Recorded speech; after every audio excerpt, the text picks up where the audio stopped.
Hai teman-temanku sekalian, Assalamualaikum warahmatullahi wabarakatuh. Saya ingin berbagi sedikit tentang perjalanan hidup saya itu setelah saya menikah. Beberapa tahun yang lalu, saya setelah menikah itu belum sebulan diajak oleh salah seorang dari keluarga kami, dari pihak istri itu, untuk berbulan madu. Wow, siapa sih yang nggak pengen kalau baru-baru menikah itu ada seseorang yang ngajak untuk berbulan madu ke Bali lagi? Siapa yang nggak mau ke Bali? Artis saja banyak yang ke Bali, apalagi kita-kita, ya kan? Akhirnya kami nggak banyak tanya, singkat cerita akhirnya kami itu gembira, bahagia bersama istri karena ingin bulan madu keluar kota. Akhirnya kami itu berangkat ke Bali, tak punya modal apapun. Karena diajak, kami ngira yang ngajak harus berani tanggung resikonya gitu. Kami tidak punya uang, istri pun tidak punya uang. Akhirnya kami berangkat modal utang. Ongkos saja ke Bali itu dibayari sama yang ngajak itu tadi. Tapi saya nggak tahu. Tahunya saya memang diajak bulan madu ke Bali. Saya cerita lah, karena ingin mengungkapkan rasa bahagia saya itu kepada salah seorang teman kami yang sangat akrab dengan kami sejak di pondok dulu sampai hari ini. Sebutlah namanya Horadi. Saya cerita sama si Horadi itu bahwa saya mau bulan madu ke Bali. Wow, Horadi teman saya itu sampai bilang bahwa mertua saya itu orang kaya, sehingga menantunya, anaknya itu bulan madunya saja ke Bali gitu. Akhirnya kami berangkat, singkat cerita kami sampai di Bali. Setelah sampai di Bali ternyata bukan bulan madu. Kebetulan yang ngajak tadi itu keluarga dari istri saya itu memiliki banyak sekali toko sembako di Bali ternyata. Dan nyampe di sana kami diminta untuk menjaga atau mengelola salah satu toko sembakonya yang ada di Bali itu. Ya nggak apa-apa lah, walaupun ada sedikit kecewa sedikit, tapi setidaknya kami itu sudah tahu dan sampai di mana itu Bali dan suasana Bali seperti apa. Setidaknya kami sudah tahu, walaupun sampai di sana tidak bulan madu, tetapi jaga toko.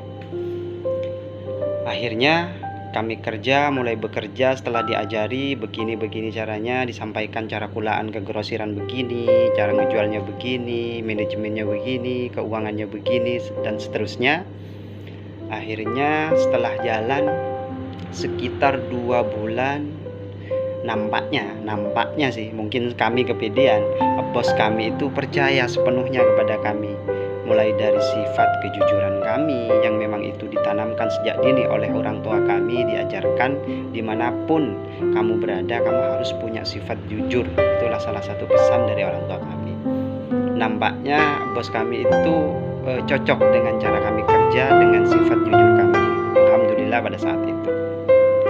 Namun setelah kami bekerja, kami itu tidak kerasan, pengen pulang, pengen ketemu keluarga dan lain sebagainya, karena itu merupakan pertama kali pengalaman kami seumur hidup merantau keluar kota meninggalkan orang tua. Waktu itu kami digaji. Saya masih ingat segar itu karena gaji pertama. Pendapatan kami paling besar waktu itu 1 juta. Istriku 1 juta, suaminya pun 1 juta. Tapi cara kerjanya ekstra ya, dari pagi mulai buka sampai tutup kembali, bahkan jam 12 malam, jam 1 malam. Dan yang kelola sepenuhnya itu kami, mulai dari kulaan ke grosir, terus cara ngejualnya sampai setoran per bulannya ke juragan, ke bos kami itu sepenuhnya kami yang nangani. Akhirnya kami setelah nggak kerasan berjalan 2-3 bulan itu kami pamit minta pulang karena rindu keluarga. Itu alasan kami. Akhirnya singkat cerita kami diizinkan untuk pulang. Akhirnya kami pulang. Setelah selang beberapa bulan kami ditelepon kembali oleh bos kami itu yang dulu ngajak kami itu untuk berlibur atau berbulan madu ke Bali itu, untuk diminta jaga salah satu warungnya lagi. Kebetulan banyak sekali toko sembakonya itu di Bali, tetapi dengan sistem yang berbeda. Kalau yang kemarin itu kami digaji, yang sekarang adalah sistem bagi hasil. Kalau sistem bagi hasil di toko sembako, saya rasa yang orang-orang Madura itu, teman-teman kita yang Madura pasti tahu, karena rata-rata usahanya hari ini itu adalah warung sembako ya maksudnya. Kata orang Madura sekarang aberungan. Akhirnya barangkali ya cara kerja kami itu cocok sehingga kami dipanggil kembali. Singkat cerita, kami berangkat lagi untuk kedua kalinya ke Bali itu bersama istriku. Pada saat itu belum punya anak ya, namanya masih pengantin baru. Akhirnya kami berangkat, tetapi tidak ditempatkan di toko yang pertama kami tempat itu, karena banyak sekali tokonya bos saya itu. Akhirnya alhamdulillah setelah kami mulai bekerja sangat lancar. Belum ada pandemi corona ini yang sangat mengganggu perekonomian sekarang ini. Saya rasa dampaknya semua merasakan lah tentang corona itu. Alhamdulillah pada saat itu lancar sekali. Kami kurang lebih setelah hitung-hitung tuh punya penghasilan per bulan dengan istri saya itu 7-8 juta dapat. Alhamdulillah lancar banget, lumayan besar buat kami itu. Alhamdulillah. Setelah jalan sekitar 7-8 bulan, kami mulai berpikir, masa selamanya saya akan bekerja sama orang, sampai selamanya saya akan menjadi karyawan. Hanya tumbuh pemikiran-pemikiran yang semacam itu. Setelah kami hitung-hitung, tapi belum cukup modal buat kami buka usaha sendiri, itu belum cukup. Akhirnya kami nekat meminjam modal kepada keluarga kami, kekurangannya itu. Akhirnya kami pamit sama bos kami bahwa kami pengen memulai usaha sendiri. Namun jika bos kami itu masih percaya kepada kami tetap akan mengelola tokonya bos itu, sambil lalu saya juga buka usaha sendiri. Tujuannya apa?